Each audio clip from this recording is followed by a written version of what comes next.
Hello, today is Monday, February 8th, 2016, and I am your host, Sue Brown, and welcome to info2rail, your freight train to modern media. How y'all doing today?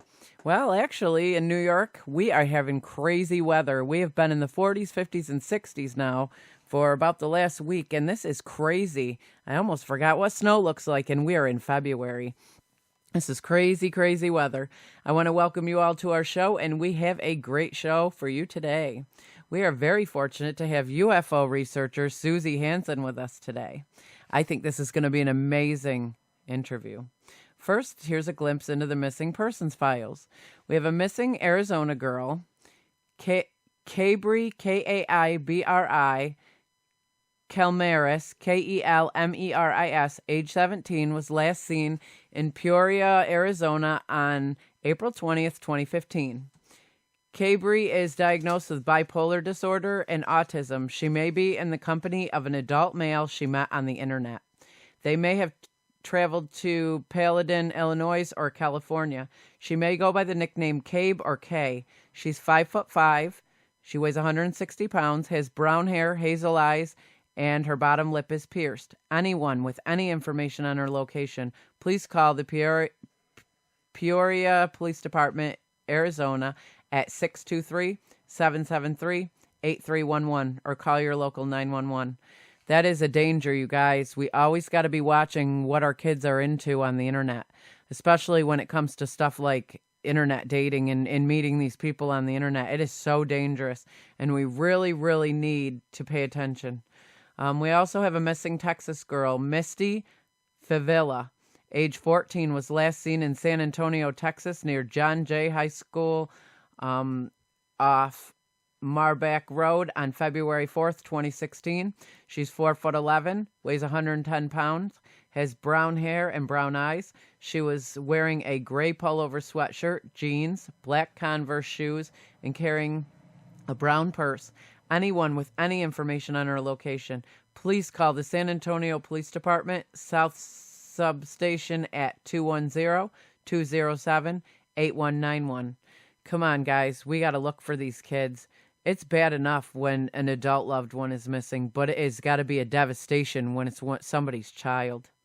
So come on, guys. Let's band together. I'm going to put these pictures on my website, and let's look for these girls. Let's get them home where they belong, away from these dangerous people that they're probably with. Okay, we're going to take a short break, and when we return, we're going to have Suzy Hansen with us. Stay tuned. Don't go away. We'll be right back. Okay, we are back with Suzy Hansen. Suzy has had a career in school teaching and in grief counseling. She has been involved in UFO research and sighting investigations for 40 years and saw her first UFO at age 8. In 2000, she founded the UFOCUS New Zealand Research Network, a nationwide organization. She has interviewed and communicated with thousands of people who have had UFO sightings, close encounters, and metaphysical paranormal experiences. Suzy lectures nationally and internationally at meetings, conferences, seminars, and workshops about New Zealand UFO sightings and her own alien contact encounters and interaction experiences, as well as spiritual and metaphysical topics. She has been featured in international interviews, radio, TV, newspaper, magazine interviews, and documentaries, including 60 Minutes. She writes regular articles for the UFO Truth Magazine, UK, and other magazines. Hello, Suzy, and welcome to info2rail, and thank you so much for being on the show. Thank you very much. So I'm very, very pleased to be able to speak with you this morning. Can you tell our listeners about you and what you do and how you came about doing this? Okay, well, I've really got a foot in two different camps in the UFO field. Firstly, I've been a UFO sighting investigator for 41 years, and I run a nationwide network with investigators throughout New Zealand who investigate sightings that come into us through our website, which is www.ufocuснz.org.nz. So we've had some fairly stunning sightings happen here in New Zealand, many of which in the last few years have involved the sighting of entity alongside the craft. So that's a very interesting progression in the last few years. But I also have my foot in the other camp of contact in the UFO field, in that I've been a contact researcher since I was in my early 20s, when I myself had a rather catalyst experience of contact and missing time. And throughout the last 40 years, I've investigated the incidents of contact and strange, unusual, paranormal things that have happened in my life since childhood, and began in my mid to late 20s having actual memories, conscious memories of interactions with the greys, a species of greys, and these have been very positive contacts. And I just early last year I wrote a book called The Dual Soul Connection, The Alien Agenda for Human Advancement, in which I talk about 3 waves of volunteers coming to the planet at this time, and also some of the in-depth programs that the greys and other species are implementing on the planet to upgrade us and bring us to a greater awareness and evolve us to the point where we may be ready for contact with other species in the galaxy. Wow, that is amazing. So I think the biggest question that is on everybody's mind is, what do these alien beings want from us? Why are they here? I'm not entirely sure that they actually want something from us. I think they are offering something to us. I'm not in the camp that believes the aliens are here to save us. I think that only we can do that. We have made a mess of our planet at present, and I think we're the ones who can clean it up. However, I describe in my book the programs that the greys and a number of other species are involved in with what I refer to as the spiritual hierarchy of our planet and the spirit world. And I think that they are offering us education programs, and they are taking quite large amounts of people on board and educating us and informing us from a whole variety of professions right across the board that will engender change in the future. And I think there's a lot more people, particularly in my age group and older, who are beginning to come forward now with contact experiences that they've kept under wraps for many years, perhaps for fear of ridicule, perhaps for fear of not understanding it properly, and their family may not be able to accept what they have to say. But there seem to be more and more people coming forward with their experiences, until I believe we will come to quite an exponential point where it will have to be examined more thoroughly, not only by science but by the public, wider public in general. So I think that they are offering us a step up, a hand up in our evolution and our understanding of what's happening to our planet. But at the same time, many experiencers and abductees talk about how genetic material has been taken, and they have seen plants and many other things taken from our planet growing on board craft. So I do believe that they are collecting specimens from our planet, so that if we make a mess of our world and destroy it or take it to a point where life on our planet is difficult, they will have a vast collection of examples of life on this planet that can either be reintroduced or perhaps taken elsewhere. A lot of people would say, though, that would interfere with the whole God thing, that God is the one that created us. And there's also a lot of hearsay where many people actually believe that, God is, in fact, one of these alien beings. So there's so much out there to look at when it comes to ufology and these beings, and to me it's all fascinating. For me there's so much more to learn, and I am so excited to learn it every time I get the opportunity to hear somebody else's input. It's exciting. Can you share with us what you can remember from your experiences?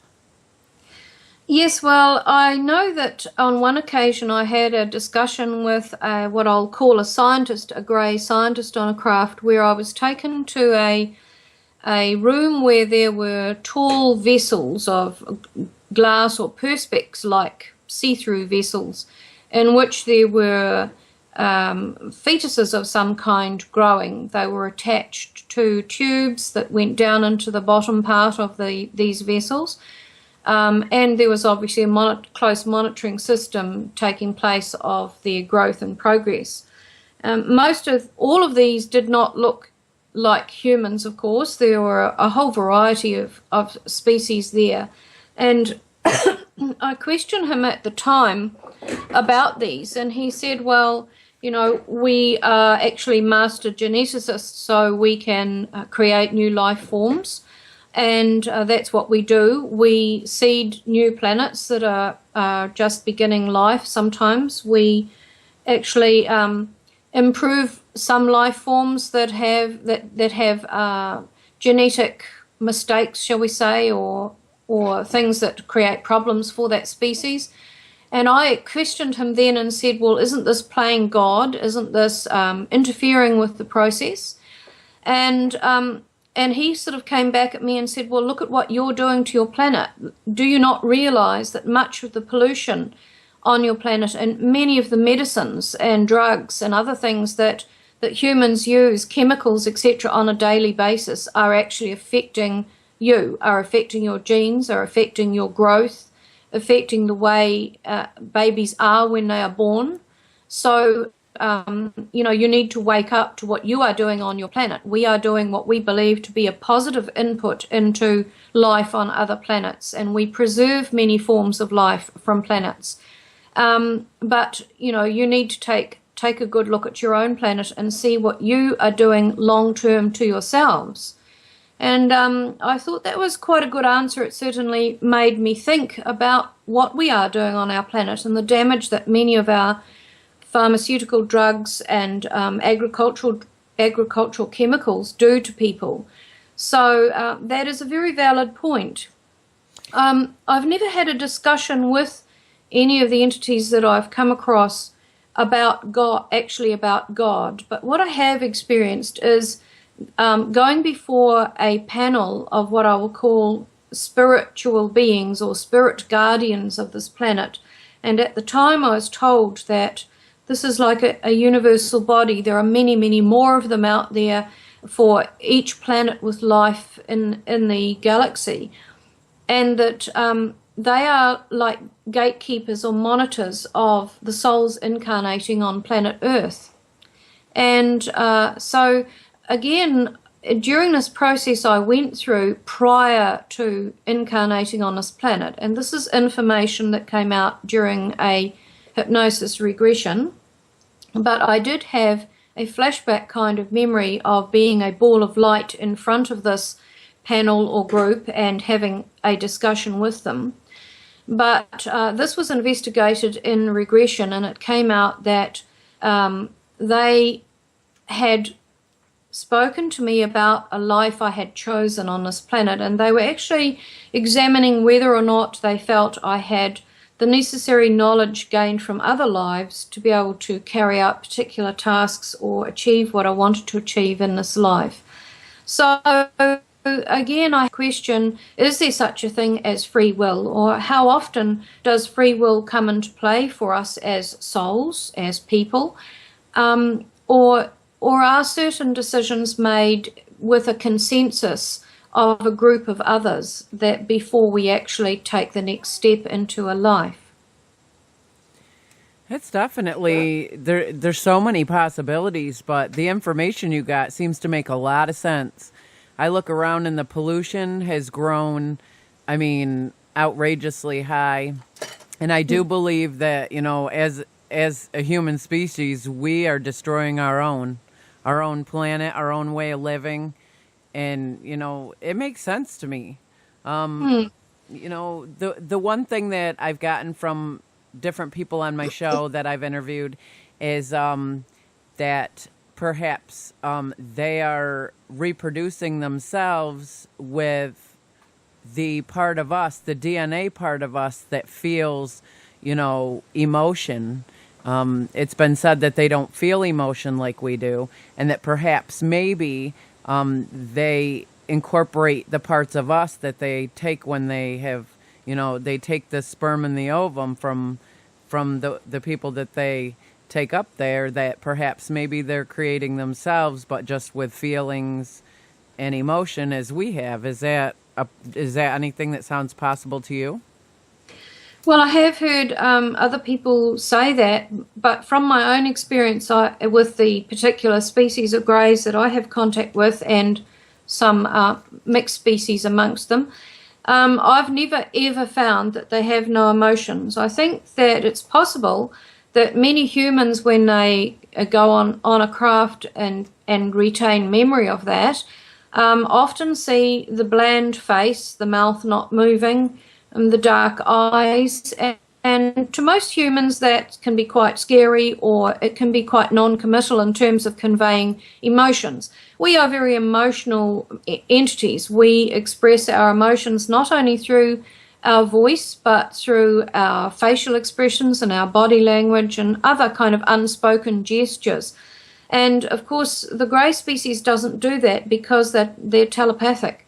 So you're met with a kind of a bland, emotionless looking face. But if you move past that, and if you are able to communicate with them telepathically on a higher level, then you will experience all of the emotions, the sounds, the colours, the sometimes smells and visions or images that are associated with their telepathic conveyance to you.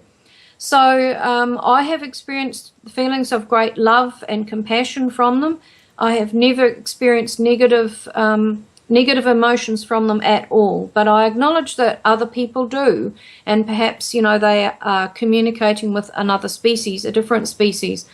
I have not seen evidence of them recreating themselves with emotions because of the reasons I've just stated. The entities I have contact with are very good at conveying emotion telepathically and through the senses.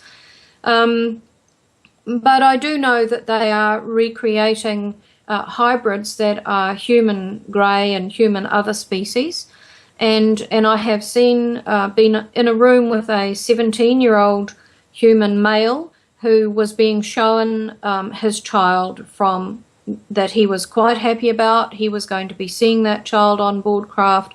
It did not look more human than alien. It looked more alien than human, but you could see the human aspect.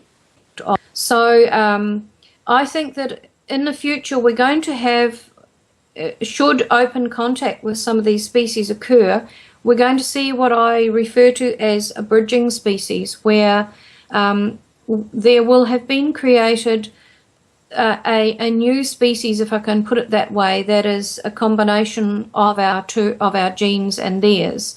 And if you think about it, just this is a thought that I'll put out there, it would be very difficult for us to reject a species that we are now related to, that carries our genes.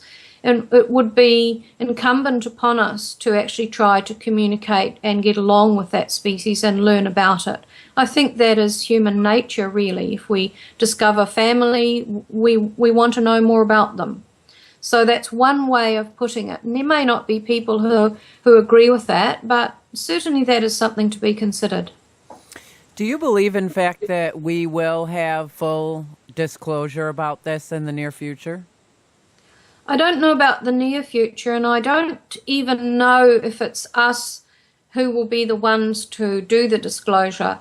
I personally think that that the ETs are very good at disclosing things in a very slow process, and in fact they have said many times to groups of humans that I've been amongst that the disclosure process, or the human race becoming familiar and accepting the idea of life from elsewhere, needs to be a very long and slow process. I hear people from, disclosure groups saying it has to happen now. Excuse me. It has to happen soon. It should happen, very soon because we are ready for it.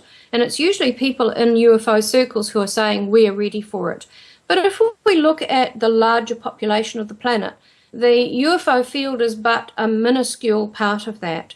And we need to accept that the wider public are needing to become familiar with this or understanding it or even accepting it over a much longer period of time. There's millions of people on this planet who don't ever think about aliens or space.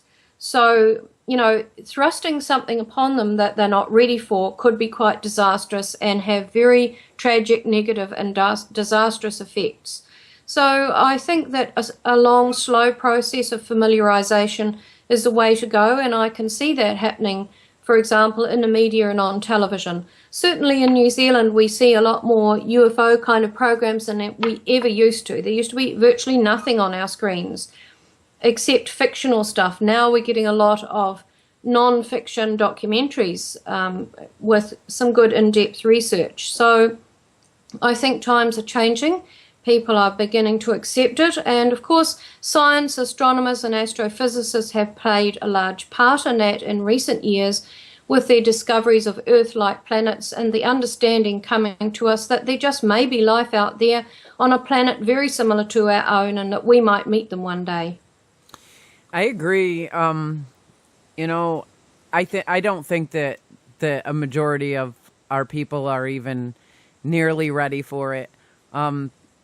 I guess one thing I wonder is, why do they, you know, these different alien species, why do they choose certain people and not other people? I mean, is there something specific about the people that they choose that's not, you know, not in someone that they don't choose? Okay, well, I've sort of got several answers to that, so it might take me a little while to go through them. That's okay. The first one is, from my understanding, is that they have told me, and groups of humans I've been with, that they've isolated certain genes in certain family groups. Now, how they actually do that, I'm not too sure, but I would imagine it relates to something else I'll talk about in just a minute. So they study, they find a gene pool, shall we say, that is right in some way, and they follow through 4 generations of that family, and many abductees and experiencers talk about this familial or intergenerational theme that runs through their contacts. So using my family as an example, my grandmother was quite unusual for someone her age and her generation. She would be well over 100 now if she was alive. And she was involved in spiritual groups in early New Zealand and psychic groups. She was very psychic. She had premonitions which would come true. She could communicate with spirit people. And she used to describe seeing balls of light in her room at night that communicated with her somehow. Then down to my mother, she has pretty much the same sort of tendencies, and she is an intuitive artist. And then down to me, the same thing, perhaps maybe a little bit more in terms of psychic ability, seeing auras from early childhood, communicating with spirits, seeing relatives who've passed over and being able to describe them and so that the family recognizes them, and communicating with animals, telepathy, precognition, that kind of thing. And then down to my sons, one in particular, who also has those same abilities and has been on craft with me. They both have, but one more so. So I think there is a process of selection that goes on, and then as I reached adulthood, there's certainly evidence that that certain coincidences, if I can put that word in inverted commas, occurred in terms of me meeting my former husband and our eventual, production of 2 very fine young children. So we've got this genetic study that appears to have gone on through 4 generations, and the Greys have actually referred to my son as the end point child, not meaning that there won't be any more further on in descendants, but simply that was the point where their research on that particular gene line would stop. So many experiencers discuss this. Then also I have done a regression on the memory I mentioned before of a pre-birth memory where I was a ball of light, and I was offered two lives. One was a life on this planet, which involved commitment to a certain task, and the other was a life somewhere else, which I didn't choose. I chose this one. Having made that choice, that was when I then found myself as this little ball of light in front of this kind of spiritual hierarchy with a number of different looking species amongst it, who's kind of questioned me through another ball of light that was present with me, questioned me about what I would be bringing to this life and my commitment to it. And they kind of laid an example of the life out in front of me, details of what would take place in this life, and asked me to examine that. And once I'd made the commitment that I would take this life, I was told that there would be two interim steps, in which case I then found myself in a flash of a moment on board what I now know was a grey craft, where the species communicated with me as a ball of light through consciousness, and it taught me and this accompanying light a great deal of background about the planet, background of previous lives I'd led and how they related to this one, and how I might use certain aspects of them in this life, and what I'd chosen as tasks and what they were requiring as tasks in this life, and whether or not I accepted that. So there was this point of making certain decisions prior to incarnating in this life, and these decisions were guided and monitored by the spiritual hierarchy group and the species. So eventually I came into this life, and it's just been from early childhood one thing after another that has led me along the path that I'm now on. That's amazing, because I've heard stories like that as well. I have a friend, Mark Brinkeroff, from New York City, and he is indeed actually was put here. He's an outer being put here on Earth to, help and bring the messages to the Earth that need to be brought here. And to me, that is just amazing. And I've heard that several times before, that it's chosen kind of by a specific, it'll go right down the generations of a certain family, so that makes a lot of sense to me, but I mean, for some of us, like, I don't know if I've seen a UFO. I've seen things that I can't explain, but for us that actually would like to witness a UFO or some sort of unidentified, something that relates to that, is that something that we can call to us, or is that something that is, just their decision if they show themselves? Well, I think that contact is being made in many different ways today.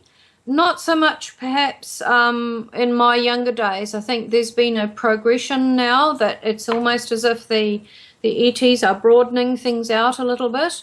But at the same time, I think that's caused quite a bit of confusion within the UFO field and the contact field, because it seems almost like these days that anybody can say, oh, I've had contact with aliens. They do a meditation. They come out of that meditation believing that they've communicated with an alien during that time, or they sit outside and they call in a craft, and then they may see a light going over, which could be a craft, it could be a satellite, I don't know. You hear people say, well, it flashed at me, and as a UFO sighting researcher, I might say, well, it could have been an iridium flare from a satellite. So there's lots of question marks hanging over many of the different kinds of contact taking place today. Certainly, I have had telepathic contact with greys passing over my area in a craft, and that was actually witnessed by another person who was with me. And I'll just briefly describe that to show that these sort of things can happen. Was coming home from a meeting with a friend of mine, And I had the sudden premonition that I was going to see 5 small craft. Now, seeing one craft would be unusual for most people, but seeing 5 seemed a bit unbelievable, and I wondered if I'd actually got that right. When we got home to my place, it was actually early evening in summer, and all my neighbours were out on their terraces, on their deckings, and they were looking out at the sky. We live on the coastline and looking out to sea towards where there are various islands. And we asked them, well, what are you all looking at? And they said, well, there's been a lot of these small green and yellow lights way out to sea, just whizzing around all over the place and then passing back over the land, over the range of hills and back out to sea again. And we've rung the police, and the police said, well, we're getting reports from all up and down this area of coastline in New Zealand over a couple of 100 kilometres. People are able to see them in the distance, and they don't know what it is, and it's not flares. So, and the lights hadn't shown themselves for some time, but they were still standing out there hoping to see something. So we went inside, made a cup of tea, and came outside. And within 2 minutes of us sitting outside, I saw 3 lights pass over, which was witnessed by my friend, from the rangers going out to sea in a triangular formation, and within half a minute 2 more lights went over. So that was the 5 lights, and they disappeared out over the sea. So, this telepathic communication can happen, or in this case maybe precognition, I don't know. But certainly there are a whole range of ways in which people seem to be having contact these days, through art, through all kinds of things. But, I think we also have to be cautious, and because we also as humans have a very good imagination, and when we wish to experience something, sometimes we can create that or imagine it's happening, and our own mind can manipulate the evidence in front of us.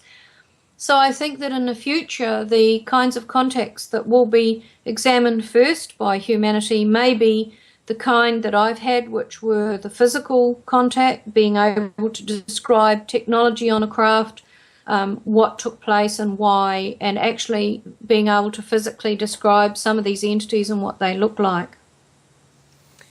I was outside with my daughter. I go out and look it up a lot. I love looking up because it's that excitement of being able to see something up there. My 8-year-old daughter and I were standing outside this past summer, and we were looking up at the sky, and there was a triangular formation above us. And we were out there probably 45 minutes, just looking around. And for some reason, we just were drawn to that triangular formation.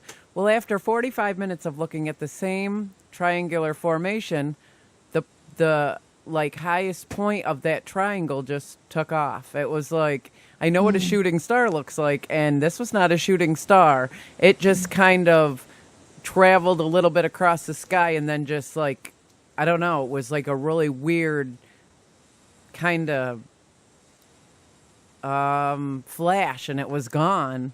And to this day, my 8-year-old daughter and I both are wondering, did we actually, in fact, see something?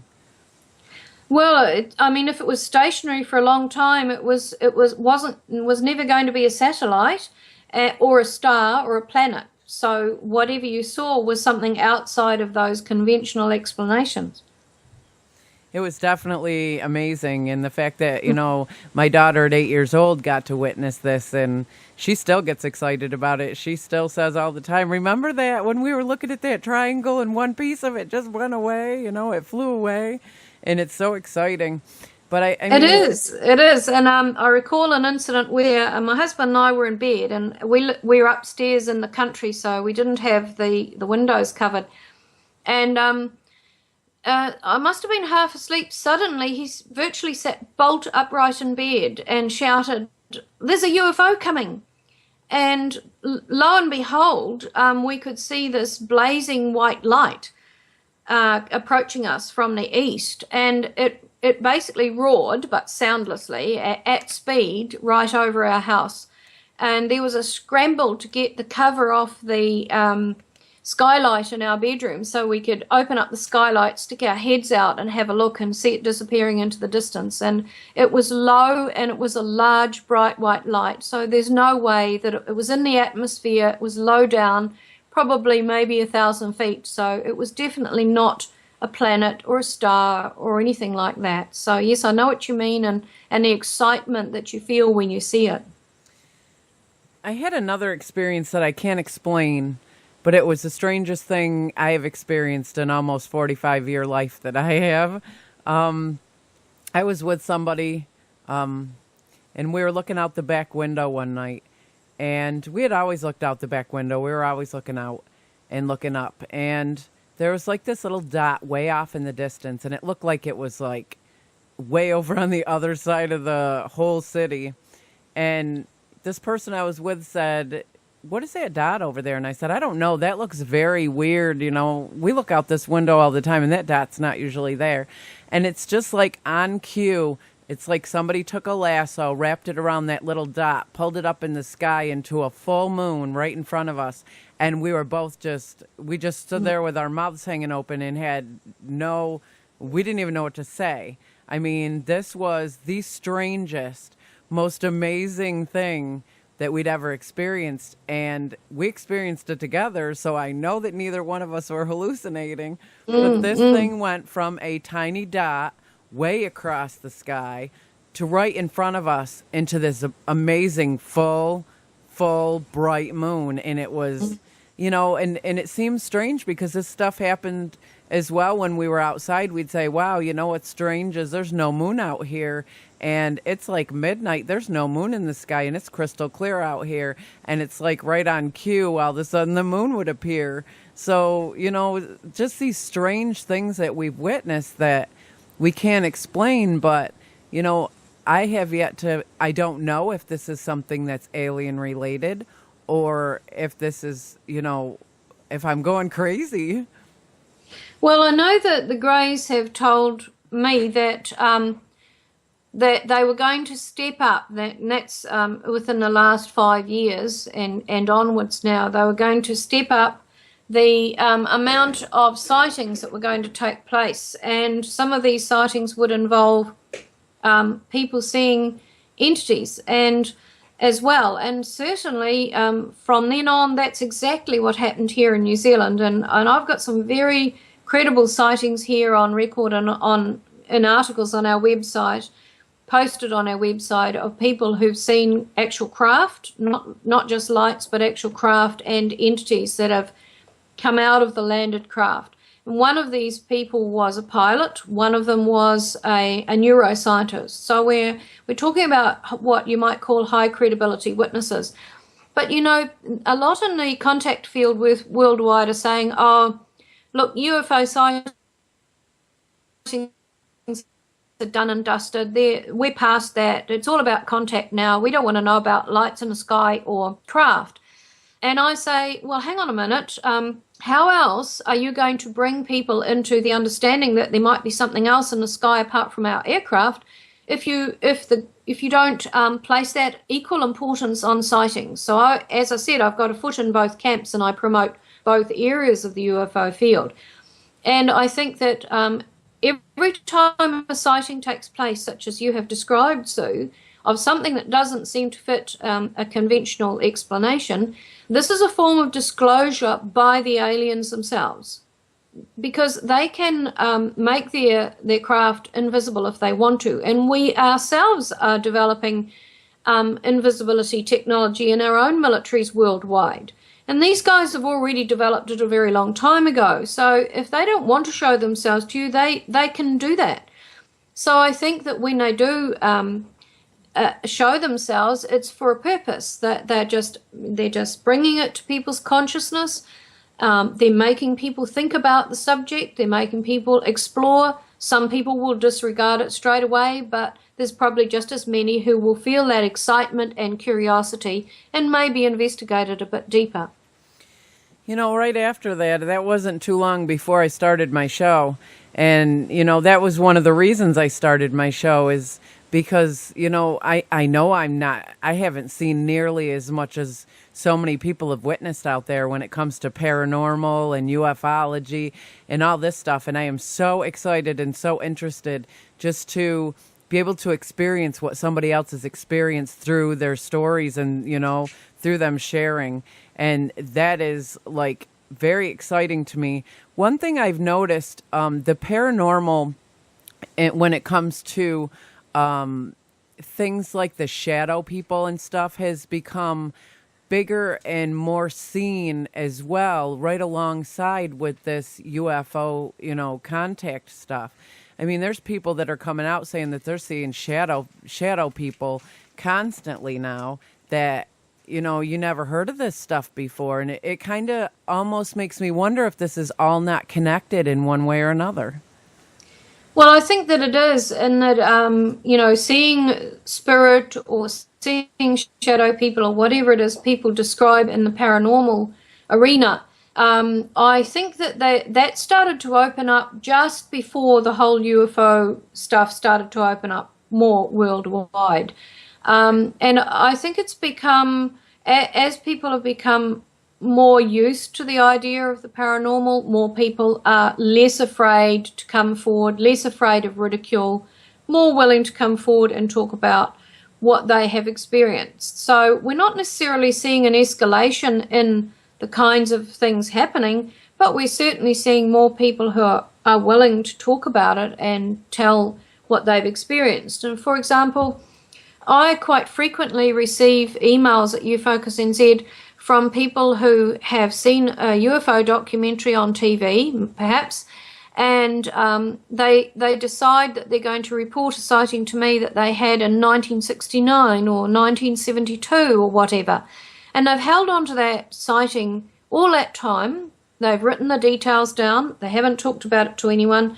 And suddenly they feel that there is a safer environment in which to divulge it, and they feel like the time is right. And I talk in my book, The Dual Soul Connection, quite a lot about this issue of timing. And to me, this is a perfect example of what the Greys are looking at and other species working with them in this agenda of bringing us up to this point of readiness, exposing certain things to us and bringing us up to this point where we actually want to know more. We're at the point where we could accept that there's life out there. More of us could accept it, I should say. So, yes, I think that these sightings, I was going to comment before, I wondered if your show evolved from your sightings, from your experiences, and you've confirmed that. And I also hear this time and again from people who've had a sighting and suddenly this path opens up to them. There's something in the field or associated with the field of UFOs that they feel suddenly drawn to, like starting a group or a website or whatever. So it acts as a catalyst and a trigger. Well, for me, I absolutely love to be able to experience other people's experience, or through them. I love it because I am somebody who is just I have such a open mind and such a yearning to learn, and that's whatever I can learn or whatever I can experience, I love it. That's just me as a person. And but I think that seeing these things that we started seeing and not being able to explain them was probably one of the biggest things that pushed me into doing what I do now, because not only am I seeing these things, but other people are, and it was important to me to experience what they've experienced through, they're talking with us about it, but also to be able to maybe plug in what I experienced with what they've experienced, and maybe I could get, understand my experiences a little bit more. That's right. And in my book, in a chapter called two chapters called The Test Part 1 and The Test Part 2, this is an incident on board craft that I have full recall of, a huge amount of detail and technology. And at the end of that particular experience, I in a corridor, I came across what I believe was a human grey hybrid living on the craft, and And I had a brief conversation with him during which I asked, could he give me some advice for my life, which was a fairly sort of unusual question to ask at the time, but that's what I asked because I was so overwhelmed by his presence.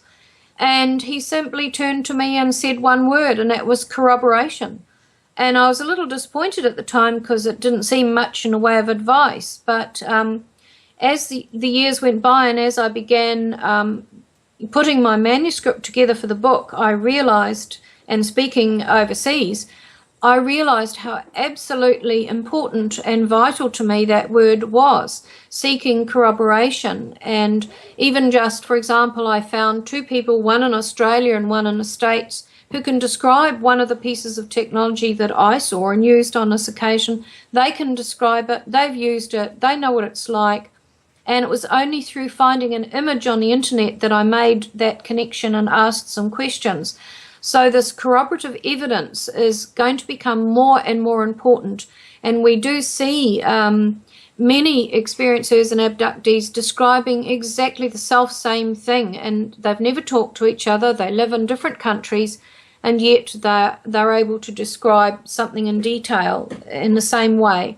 And I think that when the public comes to examine people's experiences in the future and make some decisions about the veracity of it all, which I think is a process humanity will have to go through, I think that corroboration is going to be very important.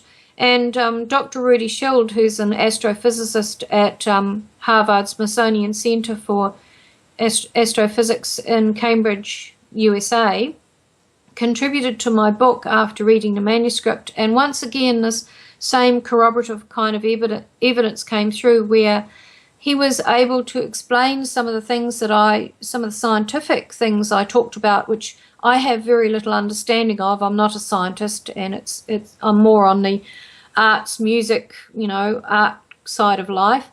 But he was actually able to explain those things in terms of physics and electromagnetism, etc., anti-gravity. So that was very encouraging for me to find that a scientist could actually make sense of what I was saying, and it wasn't all just gobbledygook. I think that's a big part of a lot of what's going on now is, with paranormal and the ufology stuff, everybody kind of seems to want to find some sort of a scientific reason for everything.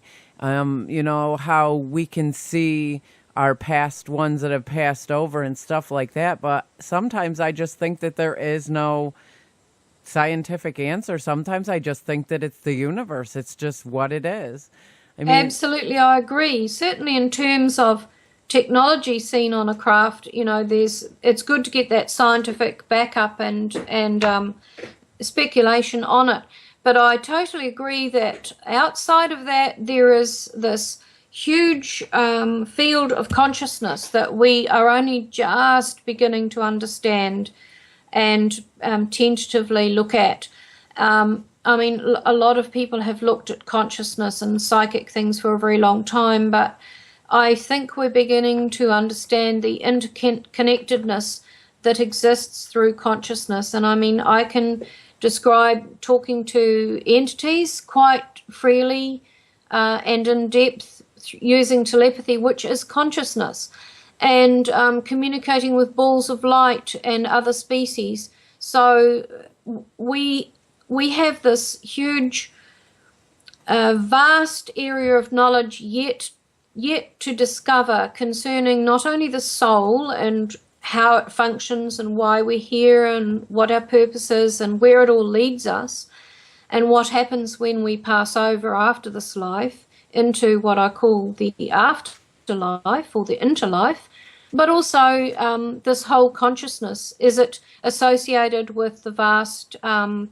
dark energy fields in space? We don't know, and this is what astrophysicists are looking at. So there's going to be an exponential climb in our understanding over the years to come.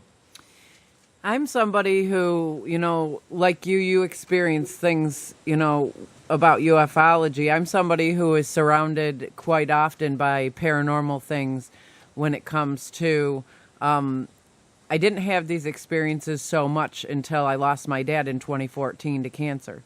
But ever since I've experienced, I experienced things as a kid.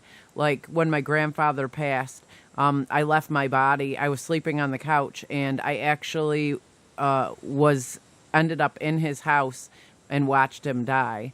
And when I woke up, I was still on the couch, but I can, in detail, tell you everything that happened from the moment that he woke up that morning till he dropped dead in the chair. I saw it all. I knew how he died, why he died, I knew what was wrong with him that caused his death. And I knew the exact time he actually stopped, life. And I never understood that because that was a devastating thing for me to ever deal with, never dealing with somebody passing that close to me. Well, when my dad passed, a lot of things happen in this house on a daily basis. And I'm not the only one that sees these things, but they only happen when I'm present. But I have an 8-year-old daughter who's always with me, pretty much in every room I'm in. And when these things happen, I'm not the only one that sees them. She sees them as well. I have a moon on my wall, and I actually turned the switch off, so you couldn't even turn it on with the remote, and the remote's on the other side of the room and hasn't been touched in years. And that moon, usually you have to push the button 4 times to light that moon up fully. Well, I was sitting there talking about my dad one night, and that moon came on full force, and the switch was off, and I was like, my daughter just walked in when it popped on, and she said, "Mom, did you turn that on?" I'm like, "No, the remote's over there." And she went and got the remote, and you couldn't turn it off with the remote because the button on the back of the moon was actually off. So you had to physically figure out how to you had to turn it on to turn it off. And it was a process that it wasn't going to shut off easily. And Look, that's just a wonderful story. So that's just wonderful. And absolutely marvelous that you witnessed that, and now as an adult you can make better sense of it than you did as a child. And these sort of things, as I said, they act as catalysts.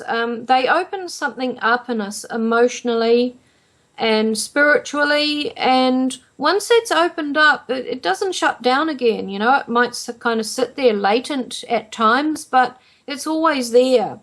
And I think that that's just part of consciousness, that we evolve in this way.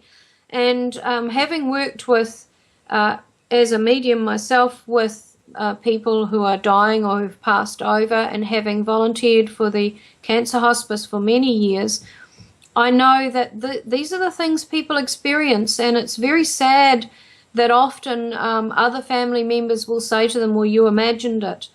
Even though you can present, as you did, evidence of what took place and be able to describe it in detail.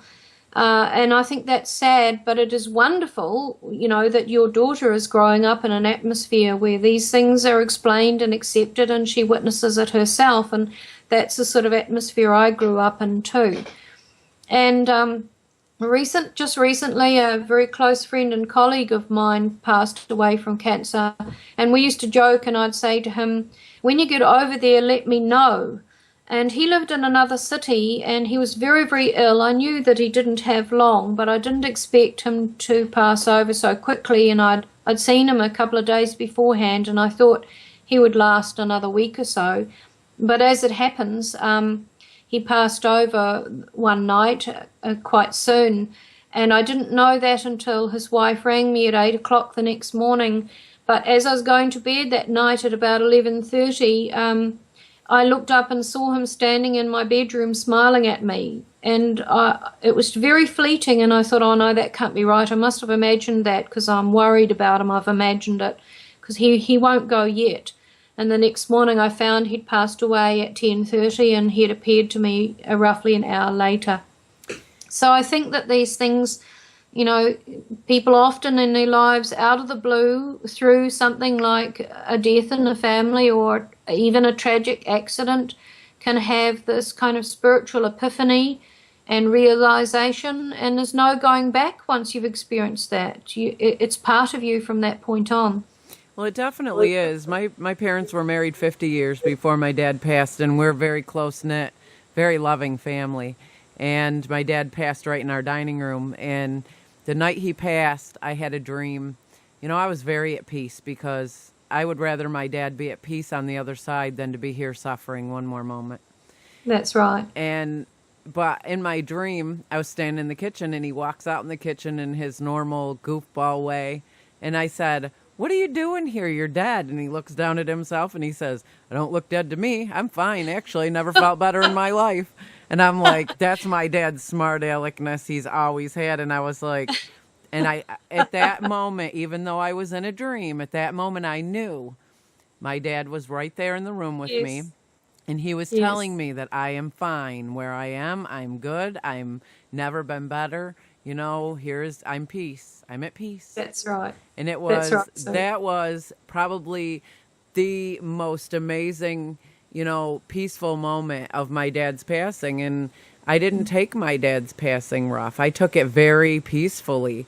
You know, a lot of people say, how can you know, you don't cry a lot and it's like you don't miss him. I miss my dad every day, but at the same time, I feel my dad every day. So I don't miss him. Right. I don't miss him like that because my dad is always here. And everything I do, I feel my dad or hear my dad's words, and I don't have to miss him like that.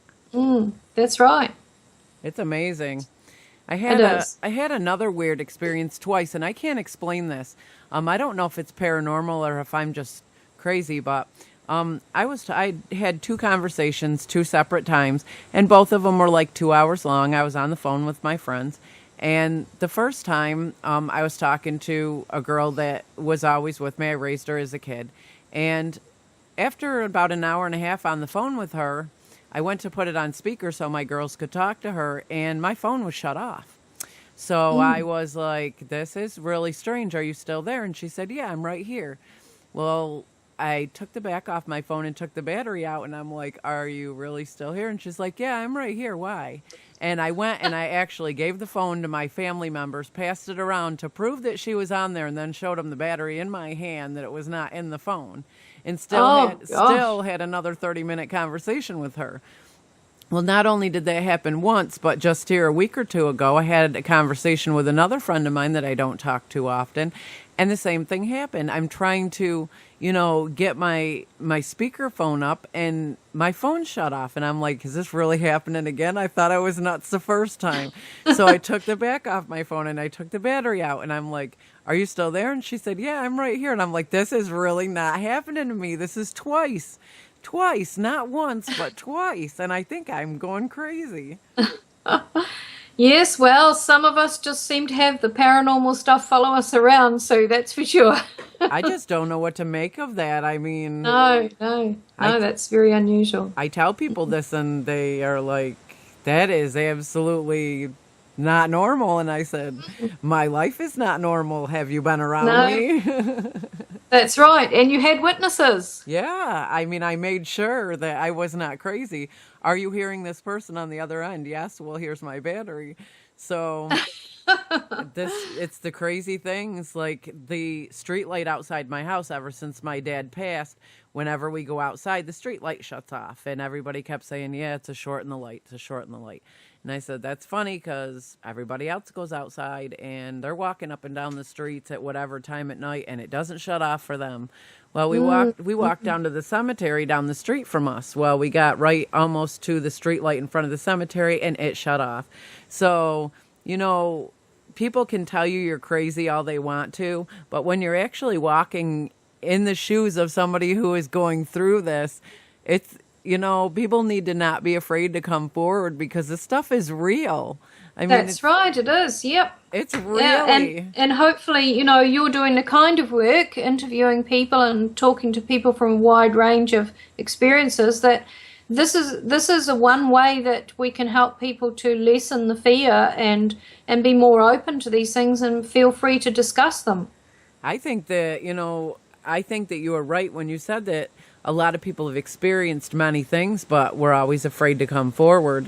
And that's why, you know, for in the future here, if I can get enough people, I'd like to have anybody with paranormal experiences, whether they've experienced, you know, even the smallest thing, I'd like to get a bunch of, you know, mini just have them tell their story and put it together as one show and get these people's stories out there, because it's not something to be embarrassed of or ashamed of or afraid of. You experienced That's right. it. So, and look, mankind has experienced these things from the beginning of time.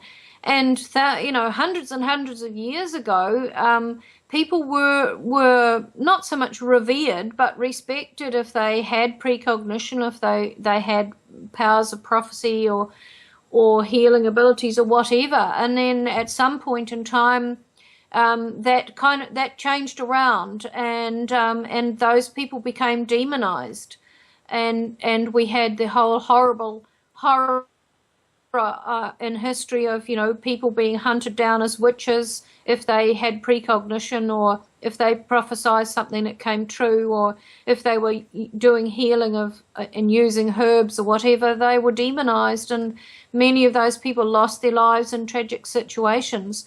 And I think we're coming back around full circle, where we are now understanding that these things are a natural part of us, and they're a natural part of consciousness, of which we hopefully will learn a great deal more as time goes by. I think that, a lot of good comes out of what I experienced, because I have 4 girls, and they're 21, 20, 14, and 8. And the 2 younger ones, I mean, the things that they experience when they're around it is amazing, because this is stuff that, I mean, with all that's going to start coming out bigger and, more through the media and stuff, they're ready for this. And I think that, the more my kids are very interested. They love this stuff, and they're always waiting for what's going to happen next, because it kind of seems like at least once or twice a week there's something crazy that happens in this house or around us, And that's right. And I also think it's in the UFO field and the contact field, there's an element of humanity out there that wants to demonize it and bundle it all into one lot that says, these are demons, they're demonic, it's bad, it's all bad, and people who have communication with these entities are bad. But, I look at my life, and my life has been one of serving humanity in a variety of forms, from being a school teacher to a community counsellor, working with the hospice, working as victim support with the police. So I have led a life where I've devoted a lot of my time to helping other people. And of course, I acknowledge that there are people in the contact field who report negative contacts. But there's a vast amount of people out there who see their contacts as positive and understand that it's all leading somewhere, and it's leading somewhere that is positive. So, although we can acknowledge both sides of the argument, it doesn't mean to say that we have to be in opposing camps. And in my book, I describe experiencers, contactees, the old contactees from the 60s, and abductees as communicators. I've sort of given us all a new blanket name, communicators, because that's what we are.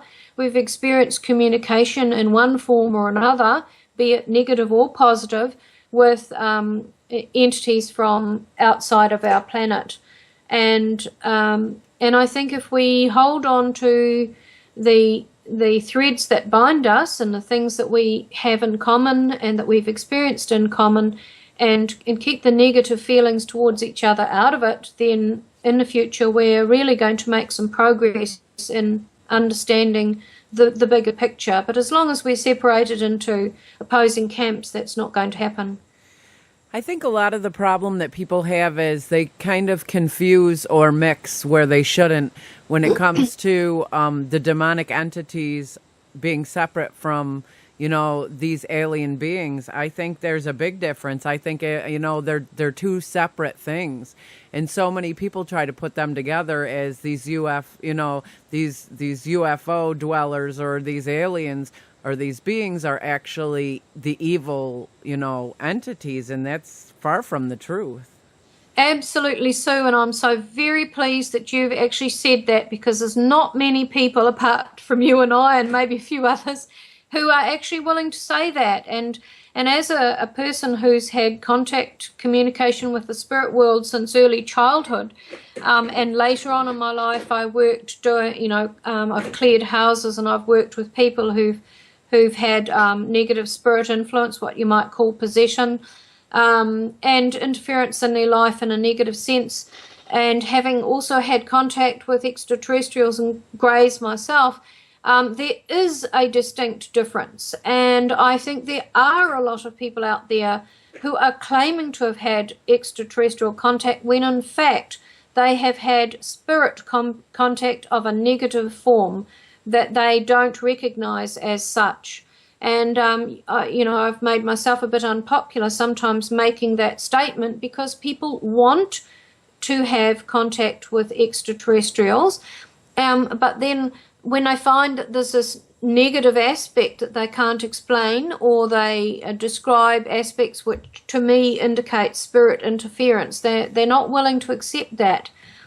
And I think that this definition may become clearer as time goes by. I hope so. But we're also dealing with a human mindset here that wants, we like to be up with the play in different areas, and we like to experience certain things that other people are experiencing. And I see this certainly in the UFO sighting arena as well, where often people report what to me and to my investigators are quite clearly descriptions of Chinese lanterns. And you get a lot of these reported around New Year and celebration times, Christmas, etc. And for people who've never seen anything like that before, they're absolutely convinced they've seen a fleet of UFOs.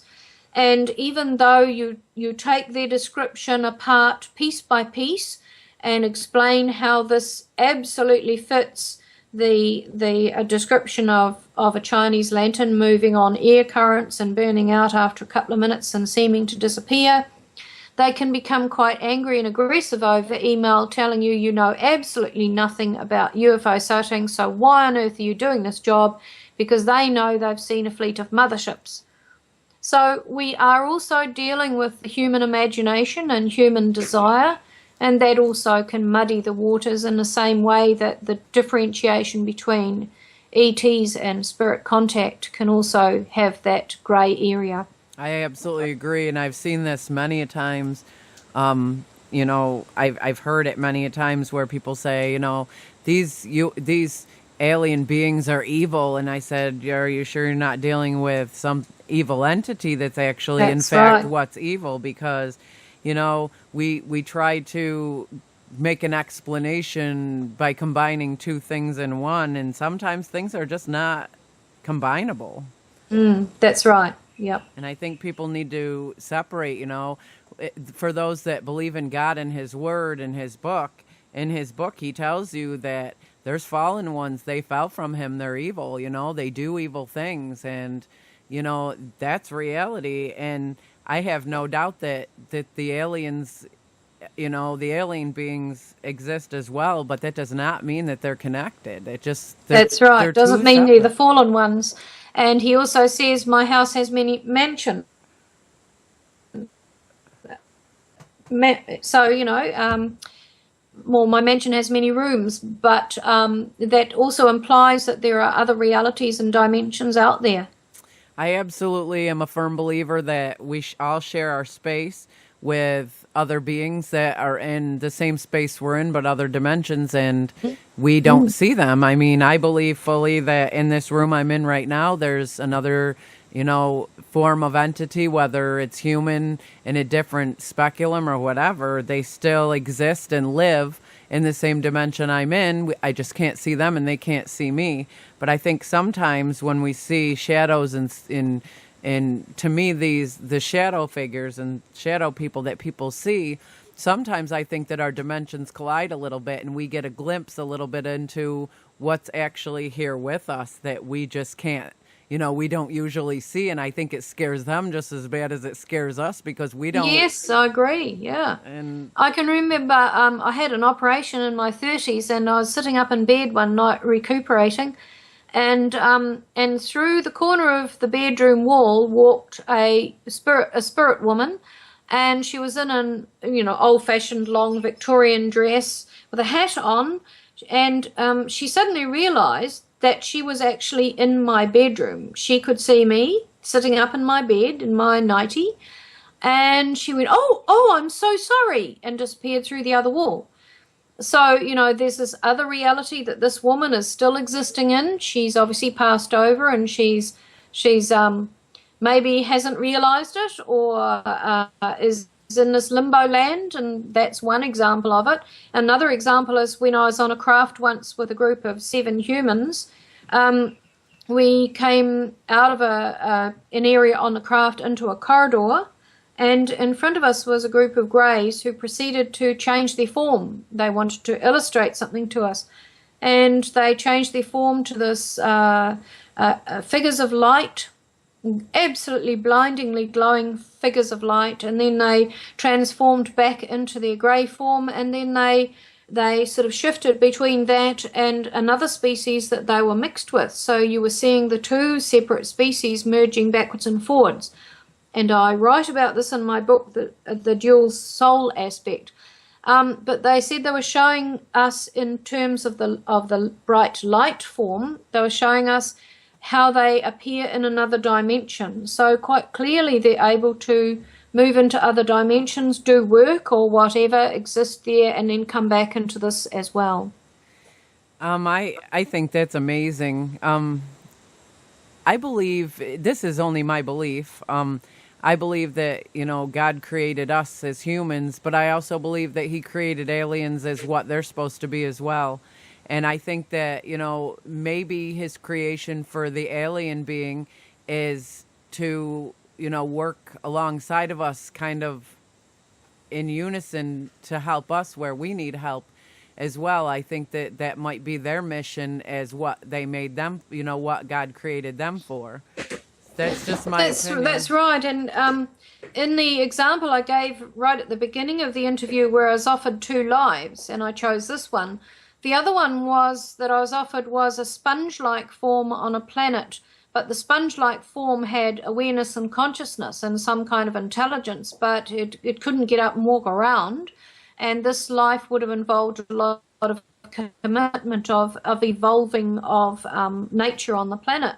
So I think a lot of people these days talk about their previous lives as an extraterrestrial species, and I think that God created many forms of life, of which the human body is just one.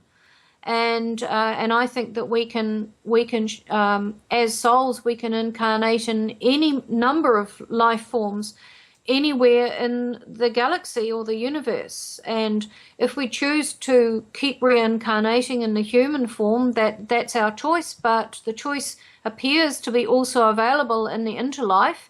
When we've passed over from our human life, the choice seems to be there that we can go somewhere else and be something else as well, and still have the ability and the facility to learn spiritually and to learn materially from that experience. I agree, absolutely. I this stuff to me, like I said, is so amazing.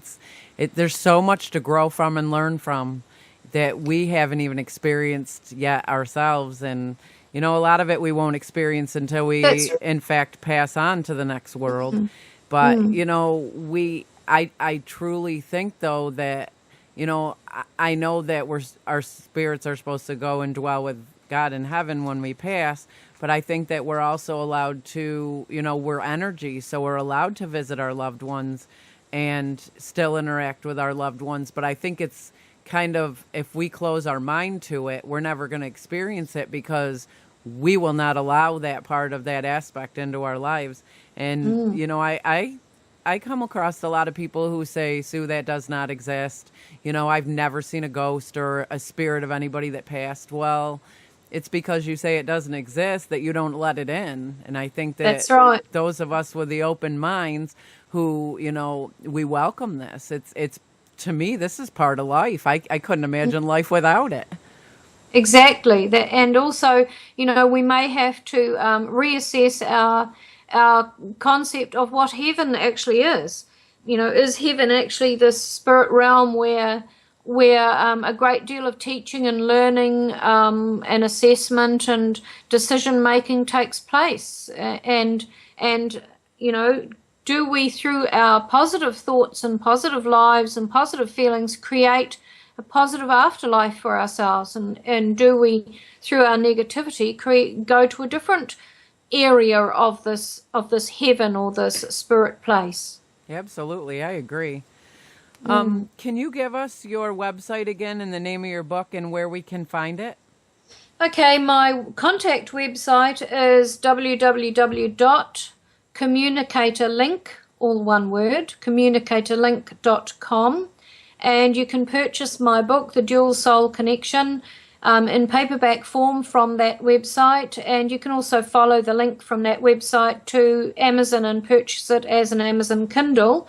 And if you haven't got a Kindle, for free you can download off Google an app that enables you to read Kindles on your computer or your phone.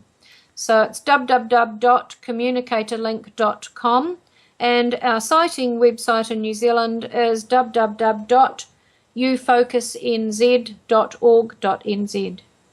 I'm definitely looking forward to reading your book. I'm very excited about it. I want to thank you so much for taking time out of your busy life to come on here with us. And you are amazing. And I have myself learned a lot from you today, as I'm sure our listeners will as well. Thank you, so it's been a pleasure to talk with you, and thank you also for sharing some of your experiences with me. Well, I'd love to have you back on again. There's so much more to talk about. I mean, you are absolutely amazing and absolutely fascinating. Thank you, Sue. I'd be happy to come back on and talk with you and your listeners. Well, thank you, and you have a great day. You too. Okay, bye. Bye. That was amazing, you guys. I myself actually learned, like I said, a lot from this woman. She is amazing, and that is Suzy Hansen. So you guys definitely go and check out her website and her book. I cannot wait to read her book. I am so excited.